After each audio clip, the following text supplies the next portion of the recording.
आपने हमें यहाँ पे आपके घर में याद किया, इसके लिए हम आपका तहे दिल से शुक्रिया कहते हैं। और जो काम हुआ है और हो रहा है वो इंशाअल्लाह इंडिया के लिए, हिंदुस्तान के लिए और पूरे देश के लिए बहुत खूब होगा। बात कर करके ले आए और एक एक शब्द फुल स्टॉप कॉमा में क्या करना चाहिए यहाँ तक मुझे मदद मिली। ये बात मेरे लिए कोई नई नहीं थी, कैसे करना। प्रधानमंत्री को समझ आ चुके हैं जो सुप्रीम कोर्ट ने फैसला दिए, एक हफ्ते के अंदर जो है केंद्रीय सरकार से जवाब मांगे वक्फ संशोधन बिल को लेकर।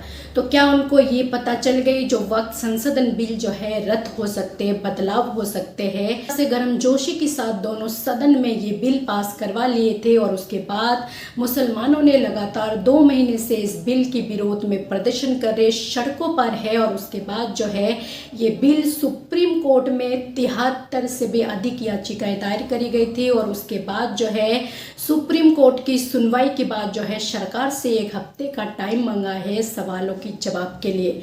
तो इसी में प्रधानमंत्री 24 घंटा भी नहीं हुई सुप्रीम कोर्ट की ऑर्डर को देते हुए और वैसे ही प्रधानमंत्री 24 घंटे के अंदर अंदर किससे मिलने पहुंचे और इस बिल के बारे में फ़ायदा गिनाए, क्या कुछ बातचीत करे, आपको सुनवाएंगे। लेकिन सबसे पहले आपको बता दे जो प्रधानमंत्री किन से मिले। प्रधानमंत्री दाऊद बोहरा समुदाय लोगों से मिलते हैं जो सबसे ज़्यादा भारत और पाकिस्तान में रहते हैं। इनका आबादी जो है लगभग 10 लाख आबादी है और इनसे जो है प्रधानमंत्री मुलाकात करते। ये भी जो है इस्लाम की तरह अल्लाह को मानते हैं, रोज़ा महीने भर का रोज़ा रखते, 5 टाइम की नमाज पढ़ते, अपना हज उम्रा ये तमाम सारी चीज़ें करते हैं। लेकिन ये जो है ज़्यादातर सुन्नी और ईसाई होते। तो ऐसे में इन लोगों से जो है प्रधानमंत्री मिलने पहुंचे और इन्होंने जो है जो बातें कही और इस बिल की समर्थन करे। और उन्होंने कहा है जो इस बिल का उनको बरसों से इंतज़ार था और ये आखिरकार उनकी इंतज़ार ख़त्म हुई। वहीं पर प्रधानमंत्री की काफ़ी तारीफ करते और प्रधानमंत्री पहली बार इस बिल की फ़ायदे गिनाते हुए नज़र आते। एक बार सुनिए दोनों के बीच क्या बातचीत होते। नसार साहब का और जो आपने अभी वक़्फ़ बिल का जो पास हुआ है उनमें हम माइनॉरिटी विद इन माइनॉरिटी है और उनमें हमें आपने जगह दी है, हमारा नाम आया है। और जो काम हुआ है हिंदुस्तान की तरक्की के लिए आपकी ख्वाहिश है कि सबको साथ लेकर चलना है। और जो काम हुआ है और हो रहा है वो इंशाअल्लाह इंडिया के लिए, हिंदुस्तान के लिए और पूरे देश के लिए बहुत खूब होगा।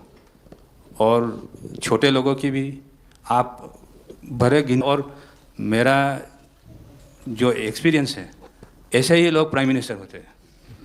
क्या सबके द्वारा ये कहता हूँ कि सैयदना साहब की उम्र अल्लाह ताला तारोज़े क़यामत दराज करे। उनकी मोहब्बत करना माननीय प्रधानमंत्री जी को अल्लाह ताला सेहत में रखे। विद इन माइनॉरिटी के लिए तो ये उस दिशा में साहब बहुत ही बड़ा स्टेप है। It is indeed a very strong step for the way forward. Thank you very much for it sir. In India we have always. क्या दौलत है आपके लफ्ज़ों में, ऐसी क्या दौलत है आपके लफ्ज़ों में, आप जब भी बात करते हैं दिल खरीद लेते हैं।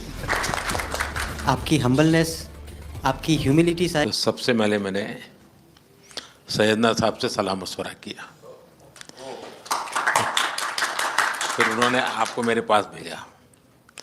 तो मैंने इनको 3 साल तक परेशान किया कि आप ज़रा इसको अपने तरीके से देखिए, आप अपनी लीगल एडवाइस लीजिए, मुझे ड्राफ्ट दीजिए।